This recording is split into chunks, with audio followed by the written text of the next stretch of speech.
And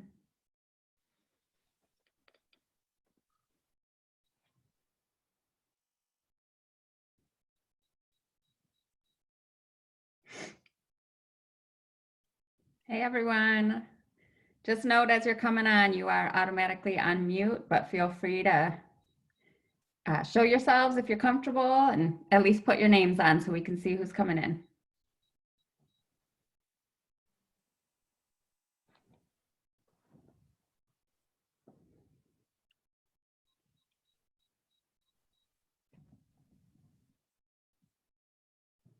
Hi, how are you? Good, how are you? Good, good. I'm Melissa. I'm the office manager for United Fidelity Bank. Oh, awesome. Thanks for joining, Melissa. You're very welcome. My pleasure. And thanks for sponsoring. We'll definitely be Yes. giving a great shout out. Very good. Well, thank you. Appreciate that. How's your day going? It's great so far. Good, good. How about you? It's kind of just not a whole lot going on this morning, so which is good. Sometimes we need those to ease into the end of the week. So Definitely. yeah, yeah. Very good. All right, everyone, we are at 12:01. I'm going to give one more minute because we've had over 100 people register, so I see lots of people still coming on. But know that we only have an hour together and a lot to get through, and I definitely want Iain to have some time, some really good time. So we'll give it until 12:02 and then we'll kick it off. While you're getting set up, I might recommend that you, up in the upper right hand of your screen, hit speaker view once we get started, and it will feel a little more intimate as though, you know, Iain is speaking to you. But if you want to see everyone's faces in gallery view, that's definitely your preference, whatever your preference. All right. So let's do it. We are at 12:02. I want to welcome everyone today. I'm Chelsea Herring-Cozy. I'm the Executive Director with the Coalition for Homelessness Intervention and Prevention, or as most of you know, CHIP. Like so many of you, we are reimagining a lot of things this year, including our annual celebration event. So this year we are reimagining how we're engaging and have really landed on a series of lunch and learns that we'll be offering over the next 3 months on key topics related to the intersectionality of homelessness, public health, race, and youth. So hopefully you can join us for the entire series. We will have a culminating event in December as we recognize and celebrate community partners, advocates, and providers. So hoping you can also join us in December for that celebration. Today kicks off our first event in the series, and we are so excited to see all of you and to have you join us for this. While this is a free event and series of events, if you do feel compelled to donate, please check us out online at chipindy.org. For those of you who have already, we thank you very much for your continued support. And we want to thank a few of our sponsors today, including one of this year's event sponsors, DOZ Foundation, and today's supporting sponsors, United Fidelity Bank and Citizens Energy. Thank you so much for your sponsorship. We'd also like to give a special thank you to Iain, our featured speaker today, who you will get to hear from and see shortly. Who has asked us to donate his honorarium back to the community and in a way that shows appreciation to direct service providers in the homeless sector. So stay tuned. In the next week, we'll be sending out details to all of you about what that will entail. So Iain, thanks so much. And we'll definitely let you know how that plays out and send pictures. Couple quick housekeeping notes for our virtual environment. Everyone is on mute, and we ask that you remain on mute just to reduce any kind of background noise or static. Please utilize the chat box for any comments or questions. We'll be tracking that, and we can capture that at the end of today's session. We are recording, so it will be available if you want to go back and watch it all. And then again, if you want to change to speaker view, you're able to do that up in the right-hand corner. So let's get to today's topic. Today's topic is about the importance of housing as a public health response and how this public health crisis has really put the issue of homelessness into perspective. Simply stated, homelessness is incompatible with health. As our community has responded to this crisis, or as Professor Margot Kuschel says, the enormous public health crisis that has been superimposed on the existing housing crisis, it's really challenged us all to re-examine, rethink, and reimagine our systems of care and services. We are thrilled to have Iain Jong here with us today to really help us frame this discussion and to dig deeper into the issue of housing as a public health response and how we really rethink our systems to better serve people and to recognize the importance of housing. So with that, I'm going to introduce Iain and turn it over because he's really who you're all here to hear. So I've had the opportunity to see Iain speak at a few conferences, and he's phenomenal. I leave every time super motivated and inspired and asking lots of new critical questions. Not only did Iain write the book on ending homelessness, and if anyone wants a copy, I would encourage you to get one. We're passing ours around the office right now. He's committed to working closely with communities to make the necessary changes to actually achieve this. And he's doing that through his work as president and CEO of Org Code and his connection across the country and actually across the world to really help communities rethink systems. Iain is considered a positive disruptor who changes the way we think about and respond to homelessness. He is a fierce advocate who brings his unique style, humor, and authentic self to everything he does. I have no doubt you will leave today feeling challenged, motivated, and eager to create lasting change that better serves people. Iain, anything you want to add to that intro? Oh, I think most intros make me feel a little blushy, and that one does too. So I think I'm in a good space. We can say no more about me right now, and that'd be good. Okay, well then let's hear from you. So let's start off with a little bit of framing, Iain, and then we're going to get into a moderated discussion. So COVID-19, we're in the midst of this public health crisis, and you talk a lot about and write a lot about creative destruction and disruption. And sometimes it takes some kind of destruction or disruption to really challenge our orientation and the way we think about our systems. Can you talk a little bit about COVID-19 and whether or not COVID-19 can be seen as a catalyst for that kind of disruption or destruction that is going to force communities to really change the way in which they deliver services and provide systems of care?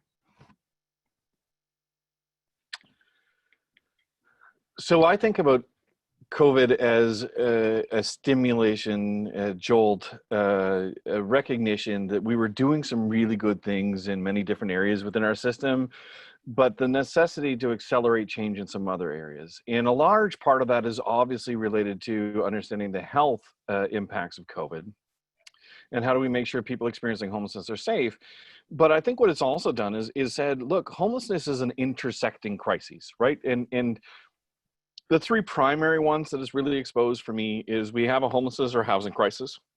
We have this pandemic thing happening, and we have an opioid crisis all happening at the exact same time. Those are the ones from the kind of more clinical public health perspective that we could say are intersecting. But I think we can layer other intersecting realities in there that COVID has also shone a light on in some communities and more favorably in others. So things like systemic racism being alive and well in some communities, and our systems of care not being really well designed or inclusive for people of color.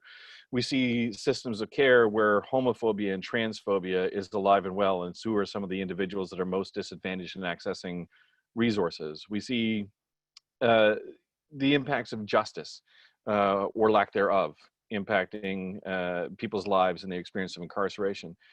And so what it's really kind of shown us is we have a strong tendency to pathologize people into these categories of crises rather than actually leveraging the humanity of each person to be the best version of themselves or their family and achieving housing. And so the disruptive part is essentially said, look, if you have parts of your system that are not accessible to people who are remarkably vulnerable, especially populations that are disproportionately impacted by COVID, then that is the opportunity, not for us to get down on ourselves, but our opportunity to say, what's next? And to stop saying, to the people that we serve, reframing our orientation from what's wrong with you to what happened to you, and really entering into that space, because COVID has created an environment where some of the individuals or families that we would have wanted to serve historically, we now need to serve, even though they have complexities that might see as surpassing our system of care. The last thing I'll say on this one is this idea of creative destruction or passionate disruption. I'll call it different things. Sometimes the best thing that happens is a forest fire.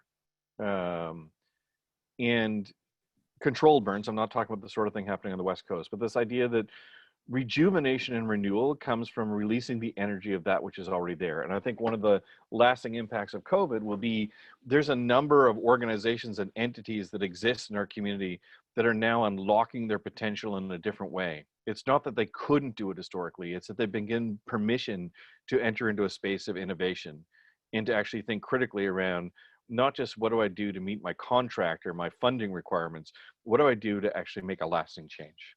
Mm-hmm. Yeah, thank you for that, Iain. I think that's a really kind of interesting way to think about it. So let's dig a little deeper into what that looks like, as we really look at how we have historically operated, and this notion that we have to work differently. Our system has to function differently. We can't go back to kind of pre-COVID and this health crisis. And so what are we learning from this? And what is that going to prompt us to do? So let's talk a little bit about shelter models. COVID-19 has made us all pretty acutely aware of the challenges of congregate sheltering and congregate shelter models, and the reality of overcrowded, overburdened emergency shelters.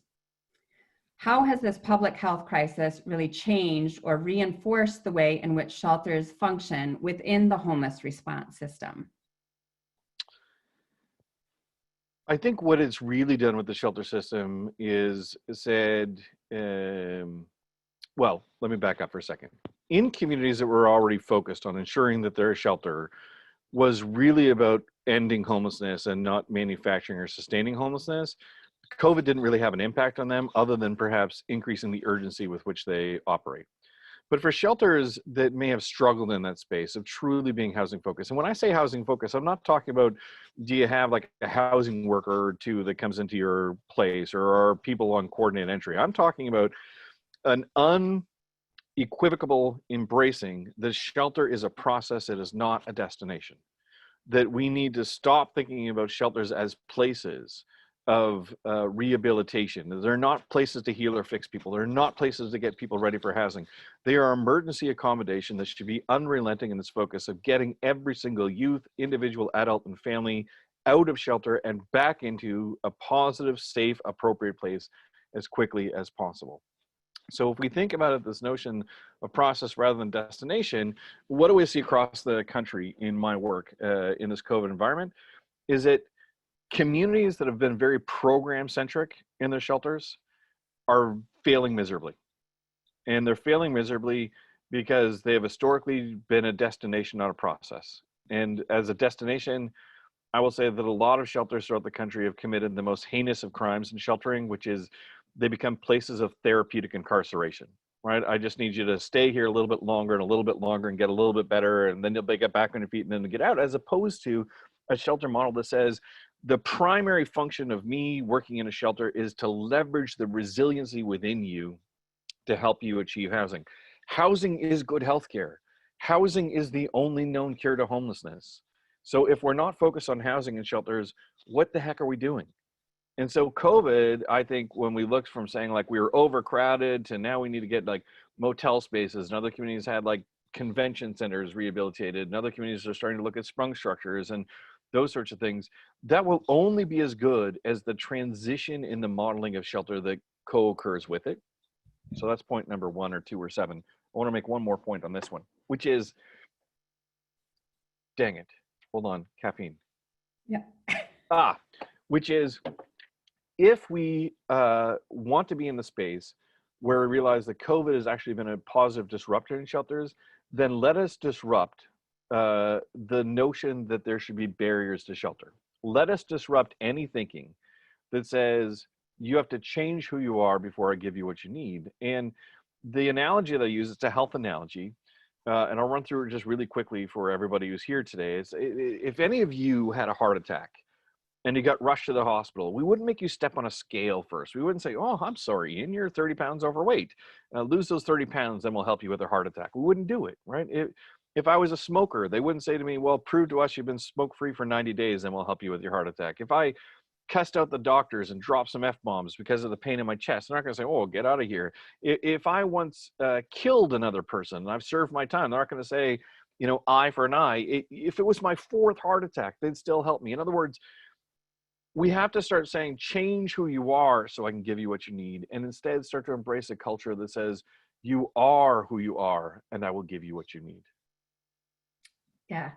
Yeah. So again, it's that not just shifting of practices, but really shifting of mindsets. Right. The orientation, the way that we think about the people, you know, is it our privilege to serve people experiencing homelessness, or is it their privilege to be served by us?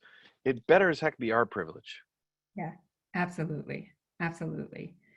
So again, we're a community that's really, you know, asking these questions and looking at, you know, how we have operated and what we are really becoming more aware of in this public health crisis, and the health crisis being the lens that's really focusing, you know, focusing our vision and giving some clarity.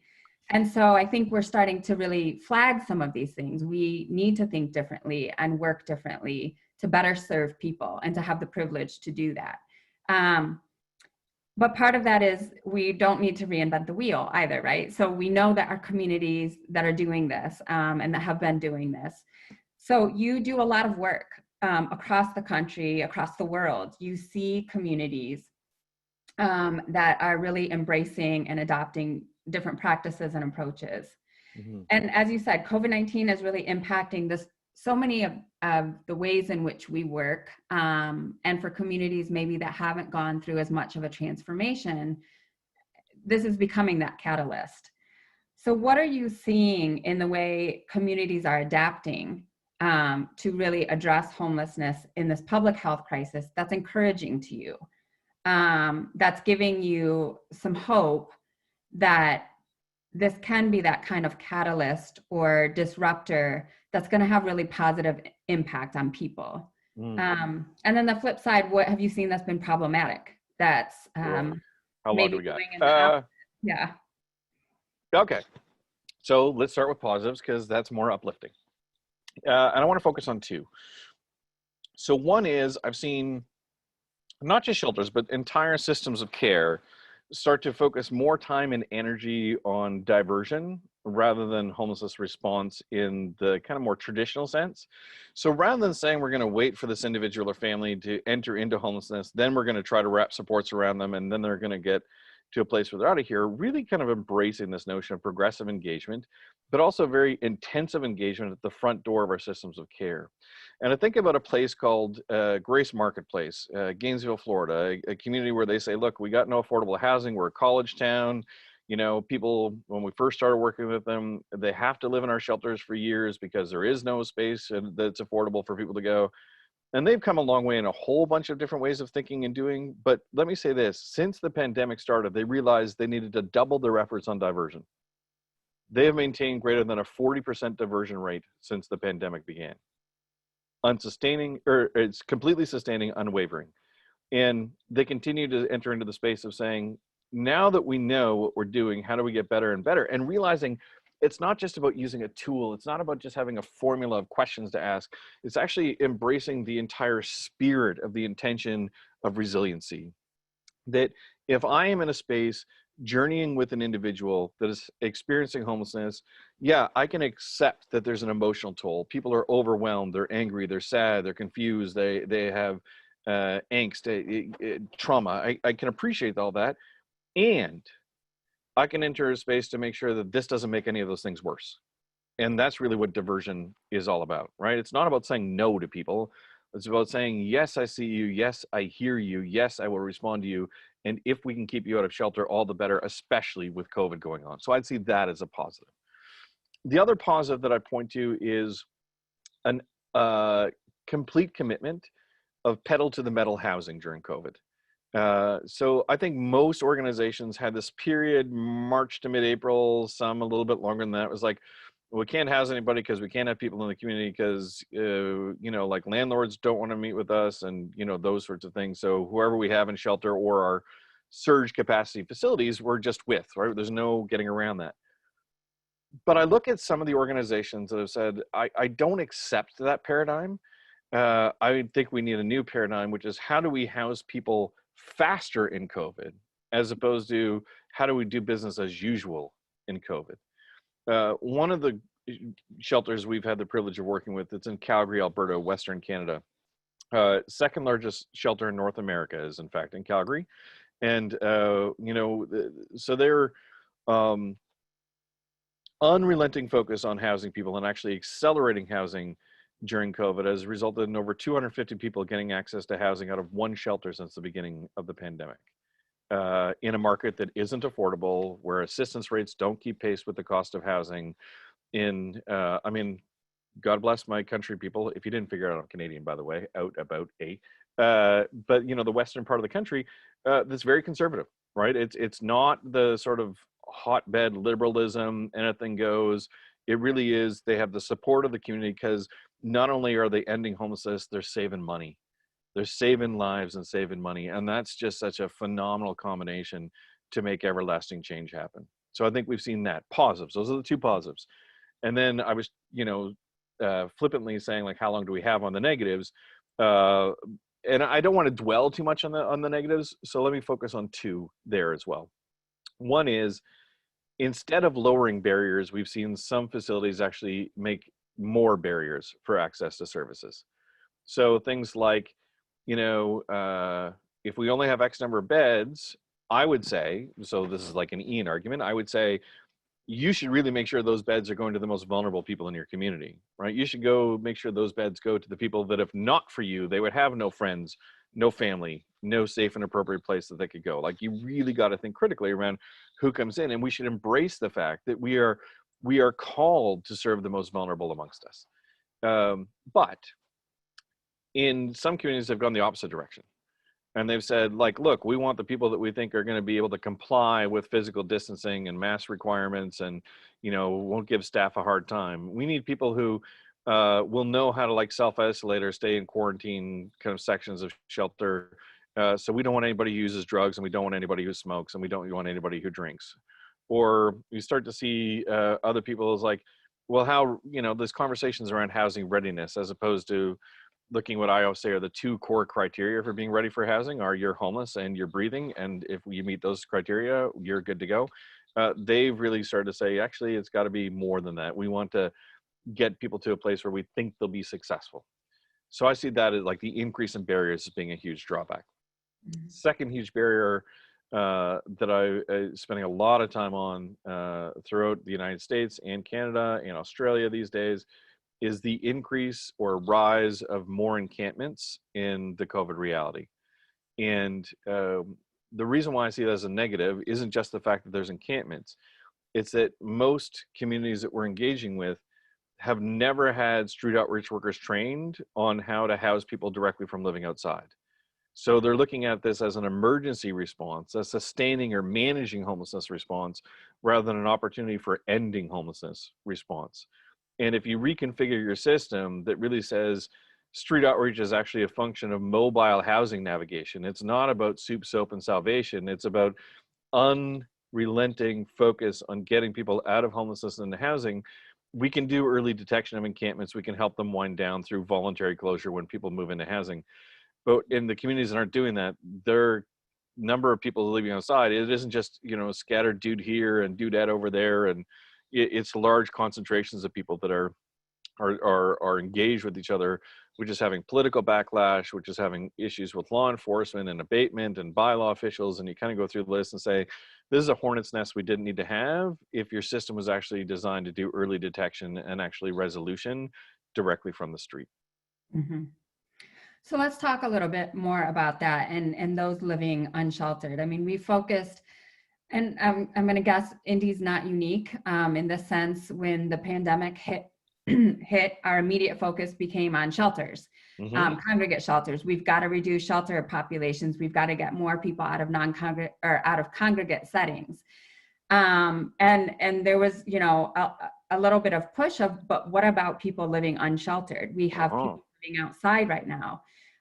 There's been a lot of focus across the country on shelters, but what about those living unsheltered? How has this public health crisis really impacted unsheltered homelessness and challenged the way in which we do street outreach and the way street outreach is operating? Yeah, so for some communities, this is good to great. Obviously, I haven't done a whole lot of analysis on the delivery of street outreach services in Indy. So I'm speaking from a place of naivete. But I will say that the lessons learned seem to be, you want your outreach to be impactful, and you want to make sure in the sort of training and writing and stuff that I do on street outreach to say, once upon a time, we charged you as an outreach worker with the responsibility of building rapport and trying to navigate to emergency services. That's all we asked of people. And that's also what we funded street outreach to do. I've said repeatedly through this time that what we've learned about street outreach is essentially, especially when there is this groundswell of negative response to the seemingly increase of people living outside, is we got to stop going to McDonald's to order lasagna. Like, we got to stop asking street outreach workers to do something that they're not paid to do really well. They're not, in some instances, not qualified to do. They haven't been trained to do, and expecting that they can just flip a switch and change their business model. That's not the way that this is going to be effective. So in the rise of unsheltered homelessness and or the response to unsheltered homelessness, like when you brought up, yes, that's great for shelters, what about the people who are already outside? I will say we need to stop looking at this as Band-Aid solutions and start thinking about not how many people can I see in street outreach in a shift, but how many people's homelessness can I end through a much more intensive response. So this idea of working with a large group of people peripherally, which is the traditional street outreach model, to say, no, I actually need to work with a small group of people intensely, not a large group of people peripherally. I don't need to have 100 contacts in my shift. I need to have 8. I don't need to have seen every single encampment in every single location across an entire, large urban area. What I need to do is focus on areas that are known to have people that are really vulnerable that are living within them. And people will then say, well, what about the others? And I'll say, fantastic, invest in more. But if you ask me to do everything, it's like asking, the fine folks at the hospital to be able to, there's a reason why we flatten the curve, right? I mean, we flatten the curve to not overwhelm the shelter or not overwhelm the hospital system. There's a reason why we need to work really intensely with a small group of people in street outreach so as to not overwhelm the system of care. We need to be much more thoughtful in this space. The last thing I'll say about outreach and the rise of encampments and whether or not they've been left behind is it's a positive but sometimes depressing lesson learned is a lot of street outreach in this time and space has benefited from learning to shut up and listen. Listen to the people that you're engaged with rather than going out to sell a program. Because program salespersonship is only going to find a limited customer base, as opposed to a thoughtful integration of an ideological approach that actually informs our ethics and our principles and our values and our mission, that says, like, I'm not out here to be doing conversion to our way of thinking. I'm out here to offer a housing solution. And if I am, trained and knowledgeable about housing solutions, and in particular understand how do almost every other person in your community who's economically poor, how do almost all those people find housing all the time and never experience homelessness? That's the magic I need to leverage. Mm-hmm. Yep. Yep. I was kind of rambling there. I get all excited. What's the next question? This is good. So again, keeping in line with COVID-19 being really used as this catalyst and this lens in which we're able to re-examine some of this. I think, the message we keep talking about and hearing is a lot of these issues existed before COVID, and COVID is just bringing them to light, maybe to a broader audience, or are really just exacerbating some things that already existed. So when we talk about the intersection of health and homelessness, we knew before COVID, those that are living unhoused already had higher prevalence of chronic illness and disease and harder time accessing healthcare. COVID has just exacerbated that. I mean, talk about a lot of healthcare move to telehealth. How does that work when you're living unhoused and may not have access to that technology? And communities have tried to adjust to that. So can you talk a little bit about what you've seen in your work across the country with this intersection of health and homelessness and the changes that COVID has prompted to really better understand the kind of health conditions of those living unhoused and the way in which those living unhoused are able to access health services and where we have to make some major changes? Yeah. I think that's the toughest question so far. Housing is good healthcare, full stop. Health often has conversations about, prevention, and has conversations about maintenance, and has conversations about intervention. I mean, that's the way that we think about healthcare. And I think that our system response in the space of responding to homelessness in this time has to be thinking through the same sort of steps, right? What's the preventive pieces we could be doing right now? So how do we make sure that other people aren't entering into homelessness that don't need to enter into homelessness? And I talked a little bit about that with diversion earlier. But there is the space of kind of mitigation in between. In that space, from a health perspective, we see, for example, that if you look at the data analyzed by the California Policy Lab from across the country, about 50% of the population that's unsheltered, and this is pre-COVID, is trimorbid. So it has a mental health issue, a substance use issue, or chronic disease all co-occurring in the same person at the same time. That is staggering. Homelessness already was, especially unsheltered homelessness, so not exclusively unsheltered homelessness, already was a public health crisis. Mm-hmm. So when you say like COVID has put a light on it, I'll say yes, and the and part is, and what are we going to do? Right now that it is shining the light on it, do we just make excuses, or do we say, okay, no, if housing is good healthcare, and if the only known cure to homelessness is housing, because that's the other thing we look for in medicine, right? Is what's the cure? If we can have a cure, we want a cure. Then is our system of support actually designed to achieve those objectives, yes or no? And I think when COVID has led to some communities to realize is that everybody was doing their best with the resources they had for as long as they could prior to this coming out. And we might need to change the way that we do that investment moving forward if we want to have a legacy impact of our response in the COVID era. So I'm seeing a lot more conversations about this idea of what we really need to do is invest in change and spend on impact, right? So we really need to look at the landscape in this COVID reality and say, like, does it make sense for us to be funding, this many day services or drop-in programs? Like, probably some make sense. Is it the right volume under the right conditions? Maybe, maybe not. You have to be quite analytical in the community sense to understand. Shelter, do we have the right volume of shelter for the populations that we serve with the lowest amount of barriers that's going to allow people to achieve success? Do we have street outreach programs, as I talked about, being impactful? But then we also think about, access to other resources and the navigation. So when you talked about like telemedicine really coming in, I'll say, okay, so what is this teaching us about the disconnects between healthcare and homelessness? So not just, healthcare disparities amongst people experiencing homelessness, but what are we going to do about it? And I would say in the space of intersecting realities, COVID has really taught us, or my experience in working with communities, is that if you actually have a solution-focused mindset to the work that you're doing, those communities are solving a bunch of these problems.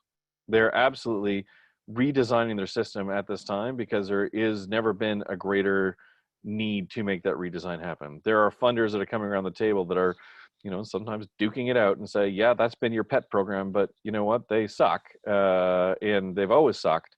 And the degree of their suckage has just been made more acute by the pandemic. And now we need to have a larger conversation around if that means we're going to lose X number of beds of capacity or X number of hours of street outreach services, how are we going to fill those holes? As opposed to the problem that we have in these responses is other communities that just focus on excuses. So they name the thing that is broken, but they don't name any options to go about fixing it. Or the communities that still confuse having a big heart with a big brain, right? That homelessness is a really weird industry in so much as we think if you care, you're qualified. And that's just simply not going to cut it in the redesign of programs as things like health and homelessness integration have been made much more the spotlight and the focus. So I think we can do a lot better in that space.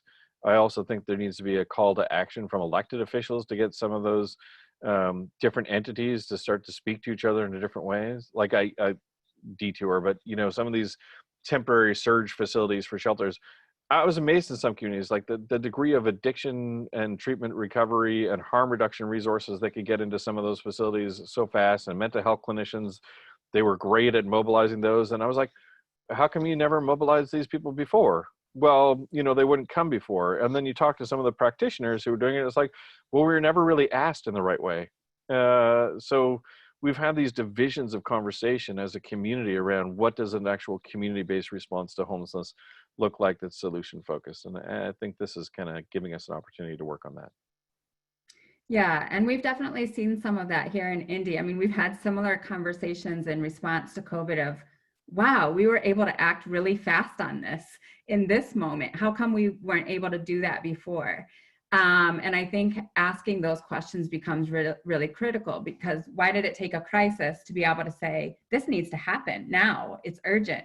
It's always been urgent, but I think COVID is definitely at least pushing those questions a little bit harder, particularly across sectors, right? Like, how do we bridge across some of these systems, primarily when we talk about healthcare and homelessness.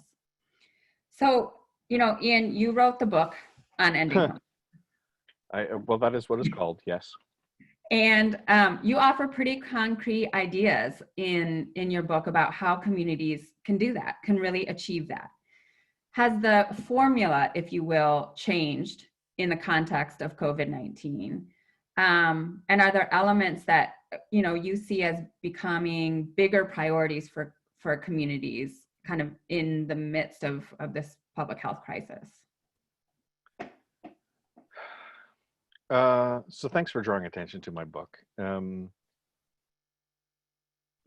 was a labor of love to take everything I'd learned over more than 20 years in the sector and try to put it in one place. And, from the political advice I've been asked to give very senior people in, large urban areas to the small nonprofit organization that's really struggling, and try to take all that and put it in one place. And I think I really have two takeaways. Just to put a bit of context for some other people, the book came out late last fall, and then March hit and the world seemed to change. So some of the things that I put in there around some of the shelter operations, the reality is they just don't operate in that way anymore. But the bigger takeaways for me from the book are twofold. One, how do we accelerate change? And two, how do we bring change to scale? Mm-hmm. And those are the two things that I'd say the book didn't do a fantastic job on. The COVID reality has really focused, I think, a lot of my time and energy on. Like, it's not that the formula isn't right. It's that we need to resource the formula differently. We need to have different expectations of the formula. We need more people doing the formula. And we have to act with urgency, but not with haste. I think that are the biggest changes that I would make if I was asked to write like version 2, which I'm not going to do anytime soon. But I would say those are the big ones for me. The other thing that I think I might have highlighted a little bit more towards the end of the book, I really talk about dimensions of quality within a homeless service delivery system. And it's not just the formulas of like how to do street outreach and how to do sheltering and how to do day services and those sorts of things, which are, a big chunk of the book is dedicated to those areas. But I would have put dimensions of quality a little bit more in the forefront so that we ask ourselves, not just, are we a busy system, but are we a good system? And what are the actual measures of goodness we want to look at? I mean, I don't just mean the numeric data. There's a place for that, obviously. But I mean, how do we know that we have good quality training programs? So like when a disaster like COVID hits, we don't have to worry about getting a whole bunch of people up to speed or being as many communities were perplexed when they started to do like different types of sheltering, especially when it was in different locations. And you'd have 3, 5, 10 different shelters who are involved in some of these, depending upon the location. You realize, wow, we all do sheltering very different from each other. Like, why do we each have our own standards and rules? Like, why don't we treat sheltering more like a franchise, right? Where we actually know the right things to do and we can then measure quality of whether or not those things are achieved. From funders' perspectives with things like street outreach, why do we do requests for proposals? It seems like a really dumb idea. We should do purchase services, not requests for proposals. Like we should be very clear as a community.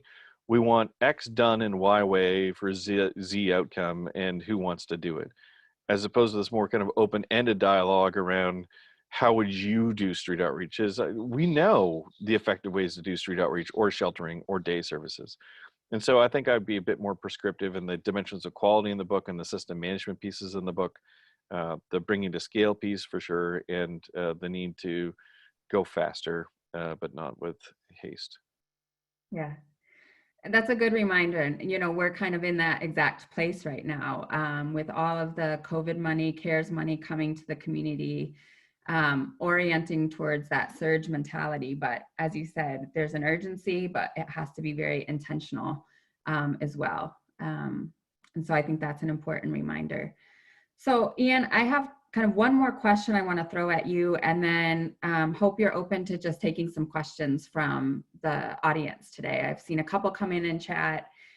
We've touched on a lot of different topics, and so I'm sure there are folks that would like to dig a little deeper in our last 10 minutes, if that's good. Sure. Okay. So just one of the last questions I want to throw out to you is for you to throw out questions to us. What are some of the questions or calls to action that you can leave us here in Indianapolis with today as we really continue to pursue our collective vision that everyone has the right to permanent housing and to be connected to care? What are the critical questions we should be asking? What are the calls to action we should be pursuing to really get to that place?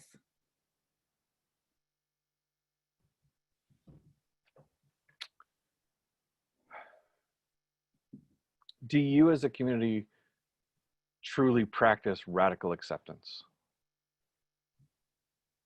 Do you as a community know what it means to act with kindness?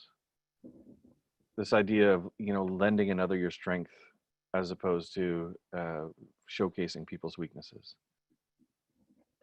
Do you measure what you do and refine based upon measurement? Mm-hmm. Do you have humility enough to admit when you're making mistakes? And that just because you might have spent a long time making that mistakes, in some instances in homeless services, decades, that doesn't mean we should keep it going. Are you as a community ready to speak truth to power?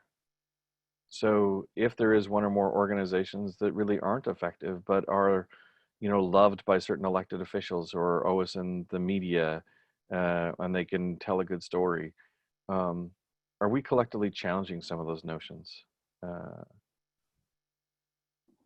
Yeah, I mean, I'm just going to get on a soapbox for a moment here. Just one moment. One of my biggest frustrations in homeless programs and services is the sample size of one. we find one person, we ask that one person to tell their story, and we want the entire universe to believe that everybody who has an experience of homelessness is like that one person. And we don't pick a typical person. We pick the person who's actually most outside that curve, that if we were actually doing statistical analysis, we might classify them as an outlier and not include them in our data set. The person that didn't just exit homelessness, but they got a job that's paying like $45,000 a year, and they're going back to school at night, and they have visitation with their kids, and they're going to AA, and I was like, can we stop perpetuating a mythology of recovery and showcase what the more typical family or individual's existence looks like? Like, we're not an anti-poverty system. Most of the people we support are going to live in poverty for the rest of their lives. We're not an addiction recovery system. Most people we work with will have addiction and dependency for the rest of their lives. We're not a mental health recovery system. Most of the people that we work with will continue to struggle with mental wellness for the rest of their lives. But no one's asking us to fix people. They're asking us to house people. So let's measure the right darn things, not through sample sizes of one, not through personal redemption stories, but whether or not we as a collective, as a system of care, have made the right investments in the right way, with the right organizations, for the right purpose, to achieve the right result. Yes. That's all I'm going to say about that. I appreciate the soapbox, and glad you went on it, because those are the questions I think we need to really be asking as a collective and a community, to really get at how we understand and respond to the privilege that we all have to do this work.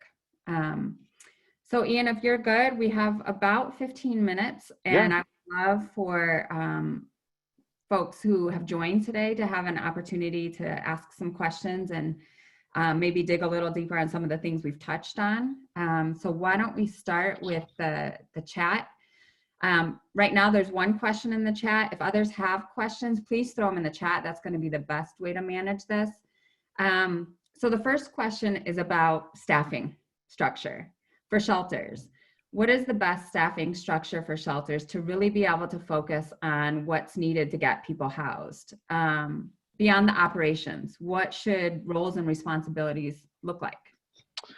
So if you work in a shelter, regardless of your position, you need to be knowledgeable and conversant in housing and be reinforcing that. So that's the first thing I say. So get out of housing as an expectation of title and into a mindset that housing is an expectation of all. Now, that doesn't mean everybody's a housing specialist.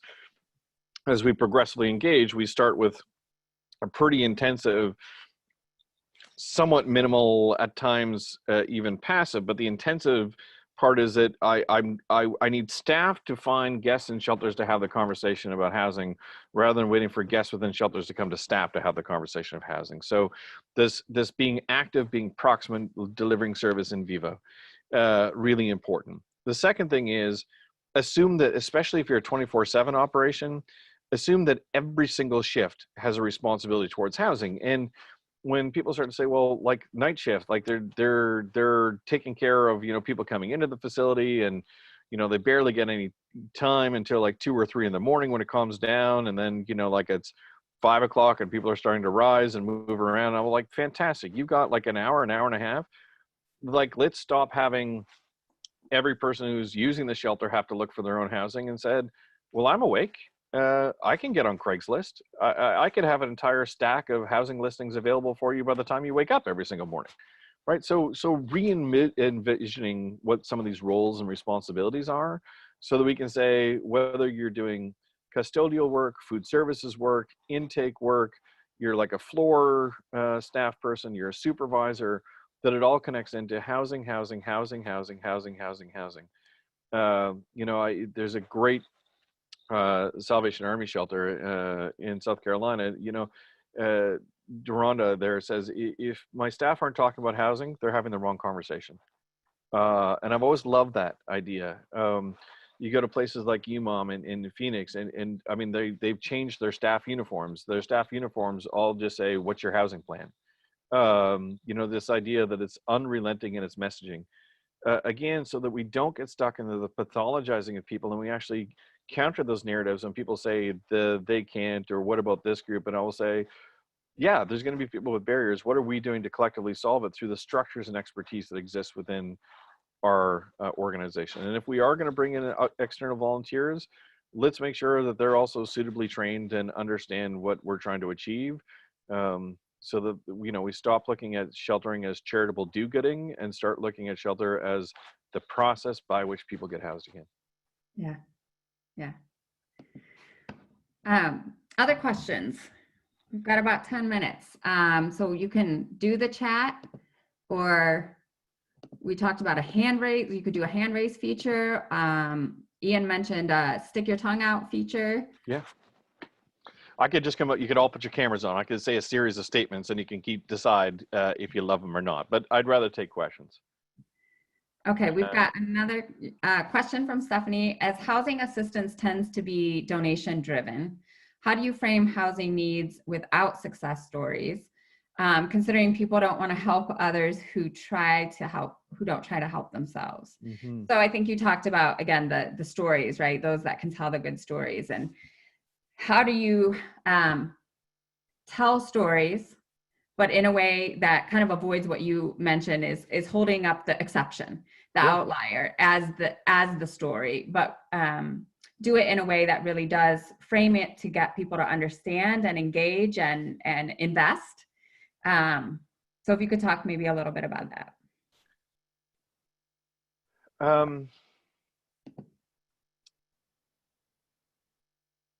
If we feel it's really incumbent upon us to tell stories, then either an amalgam of stories or telling the story of the most typical person and not trying to hide behind that, right? And the hide behind it is the I don't want to tell people the truth. Like I'm not trying to be, I'm trying to be on my best behavior today. To heck with that. Like maybe we need to tell the story that, like, since we moved Iain into his apartment, like we're really proud of him when he stays there at least 4 nights out of 7. And, you know, the fact that he has stopped performing sex work to get money for drugs has been a huge improvement, but a big struggle. Mm-hmm. And, you know, the fact that he has gone from drinking mouthwash and, you know, cough syrup to the point where he's now drinking beer has been a major achievement. Let's tell more of those stories, as opposed to the other kind of version that I put out there, which is much more dramatic and outside the norm. Let's be honest, like we're not here to save people, right? People save themselves once we give them housing. And that's like the story of the literature, like the peer-reviewed academic literature of housing first, right? Is that the real magic isn't everything we do before. The real magic is what happens after. We're the people that make after possible. So I want us to be in the place that, you know, after doesn't have to mean perfection, and then we have to let go of this quest for perfection. You know, I'm a big Brene Brown fan. I don't know if anybody else is out there is a Brene Brown fan, but, you know, like, let's tell the story of enough. Mm-hmm. Instead of telling the story of these illusions of perfection. So I saw that. But this idea of, like, you know, because I get it, right? We don't want to help those who don't help themselves. And I'll say, like, wow, we could totally feed into that methodology, or we could challenge that methodology. I mean, even within sectors in the field, you'll hear people say things like, well, I can't work harder than the people that I'm working with. And I'll say, yes, you can. Like, you get a paycheck. Like, you should work harder. We measure your success on how hard you work. Or, you know, I could get them housed, but they would self-sabotage. No, they're acting exactly the way a person should act if they've experienced the sort of trauma that they've experienced. Like, anyway, what's the name of the book is the next question I see here. The book on ending homelessness. Yes. There it is. Can you speak on ending homelessness from those that are coming out of incarceration? Absolutely. The further we get upstream, if we know release dates, the more proactive work we can do. If we don't know release dates, if it is really like the Friday afternoon release, and it's, be clear, if it's Friday afternoon release, it's probably going to be 3 or 4 o'clock in the afternoon with them just wearing their prison clothes and they're expected to be miracle workers. Then we have to start a process of engagement immediately that's focused on leveraging any natural supports they have first. Even if they have, quote unquote, burned bridges with those natural supports, that part of the healing and recovery, if we truly believe that incarceration ends when you leave the walls of the prison as opposed to a continuation in society, then we need to model what that looks like. You're worthy, you're deserving, you've done your time, you know, it's over. And really get into the mindset that the whole point of this was supposed to be about rehabilitation, about reintegration. It wasn't supposed to be about punishment. Otherwise, we would call it the punishment system, not the correction system. How do we aggressively reroute the narrative around homelessness in our community? So I think on this one, a few things to do. One, use your data. And I don't mean that flippantly. I mean, like for every single program, know your mean, median, mode, and range. Know the diversity of experiences that exist within it. So you can tell the story that's driven by data, not by anecdote. Because as is famously said, the plural of anecdote is not data. In fact, it's anecdotes. If we want to aggressively reroute the conversation, the narrative around homelessness in our community, then I would say you need to be able to articulate a vision that people want to get behind. That your why has to become their why.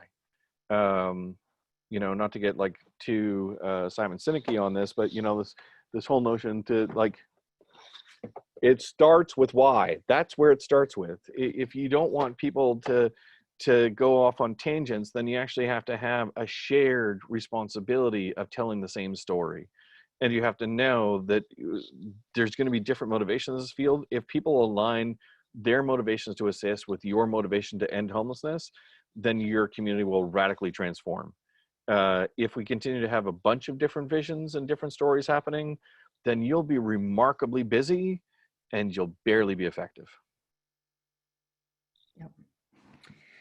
So Iain, I don't see another question, so I'm going to maybe ask the last one. Sure. Just so we all leave really clear on kind of the challenge you've left us with. Radical acceptance. Yeah. We talked about, does your community practice radical acceptance? What does that mean? What does that look like?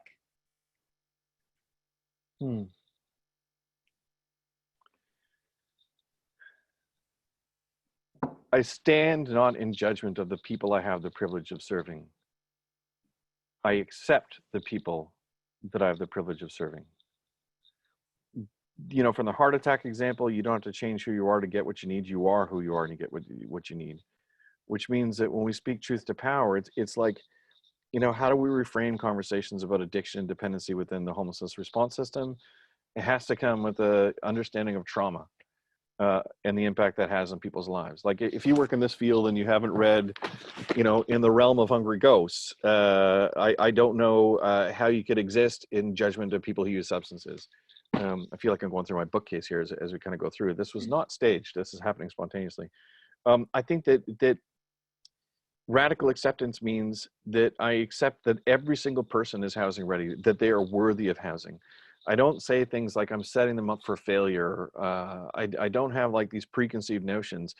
And when people fall out of housing, even after we house them, I don't have to, I really got to stop with this mindset of, you know, well, what's wrong with them or what did they do? And I have to start asking myself as the thoughtful, reflective practitioners in the space of radical acceptance, how did I contribute to this? What do I need to do better? Because if I don't get into a space of realizing that we will only succeed in ending homelessness if every single one of our talents are tapped into to the fullest potential, then we're going to have a whole bunch of one-offs of organizations, as I said, doing really good work, but probably not being as effective as they need to. If the most vulnerable person who's on your streets can't get into your shelters, that's a problem. If the most vulnerable person in your community can't get access to housing, that's a problem. If the most vulnerable person in your community can't be supported to stay housed, that's a problem. That's not on the most vulnerable person. That's on you. Yeah. Well, Iain, we've got 1 minute. So I think we all want to take a minute to, if you guys can use your chat or your reactions to thank you. And thank you for spending your time with us today. Clap it out. For challenging us, for asking some critical questions that we as a community need to come together on. You quote in a book, and I was trying to find it really quickly, you quote in your book a quote from somebody else that the systems we have are set up to produce exactly the results we see. Yeah. If we don't like the results, we have to change our systems. Yeah. And I think that's what we're hoping we're all here to do, is to challenge those systems that aren't working, that are failing people. And that this public health crisis is only just highlighting, I think, what many of us knew existed already, in terms of the need for systems change. Iain, I think you really hammered home the point that housing is healthcare, period. If we want to address health, if we want to address this COVID-19 environment, housing is the answer. And we have to reorient our systems to be housing centered and focused. Thank you for bringing that message home to us and reinforcing that message here as we continue to re-examine our systems. Thank you for leaving us with some challenging questions and calls to action. And I just want to thank you for bringing your passion. I couldn't think of a better way to spend my lunch hour on a day like today, and the opportunity to engage with the community that, you know, we're new friends. Let's go forth, appreciating that it's our responsibility to make change happen. And rather than running away from that, let's embrace it. We can end homelessness. We manufactured it. We can end it. Thank you. Be well, everybody. Bye for now. Thanks so much, Iain. Everyone, thank you for spending your lunch hour with us today. And thank you to all of you who are out there every day advocating, pushing, and pursuing social justice to create systems that work for people. We hope to see all of you again on October 20th for our next series on housing, homelessness, and racial equity, or in honesty, racial inequity. And hope you can join us for that discussion. We'll have a phenomenal panel to engage issues around race, housing, and homelessness. Thank you all. Continue on together, and hopefully we have found a great new friend in Iain, and we'll continue the conversation. Have a good rest of your week.